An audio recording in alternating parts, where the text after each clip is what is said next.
హీరోల బిల్డప్లలో విపరీతమైన తేడా కనిపిస్తోంది తెలుగు సినిమాల్లో. హీరోల భజన దగ్గర ఉండే జనాలు డైరెక్టర్ల కంటెంట్ వైపు నడుస్తున్నారు. డైరెక్టర్లు హీరోల వెనకాల పడ్డం కాదు, హీరోలే డైరెక్టర్ల వెనకాల పడేలా నడుస్తున్నాయి కథలు. సినిమాల విషయం ఉంటే పెళ్లి చూపులు, బిచ్చగాడు, క్షణం లాంటి సినిమాలను కూడా బ్లాక్ బస్టర్ హిట్స్ చేసేస్తున్నారు. కంటెంట్ మిస్ అయితే బ్రహ్మోత్సవం, సర్దార్ లాంటి సినిమాలకు కూడా రెండో షోకి ప్రేక్షకులు కరువవుతున్నారు. ఈ విషయం మన స్టార్ హీరోలకు కూడా అర్థమైంది. కానీ ఇప్పటికిప్పుడు పూర్తిగా మారిపోయి తారే జమీన్ పర్, క్షణం, కార్తికేయ లాంటి సినిమాల్లో పాత్రధారులుగా మారిపోవడం చాలా కష్టం.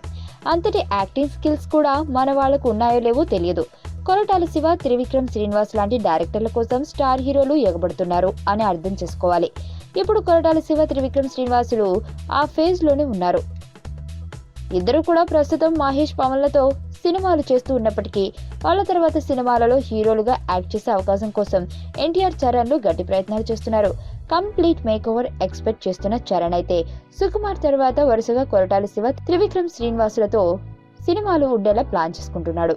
అలాగే టెంపర్, నాన్నకు ప్రేమతో, జనతా గ్యారేజ్ సినిమాలతో అన్ని వర్గాల ప్రేక్షకులకు రీచ్ అవడంతో పాటు ఇమేజ్ మేకోవర్ విషయంలో గ్రాండ్ గా సక్సెస్ అయిన ఎన్టీఆర్ కూడా త్రివిక్రమ్ తో సినిమా కోసం వెయిట్ చేస్తున్నాడు.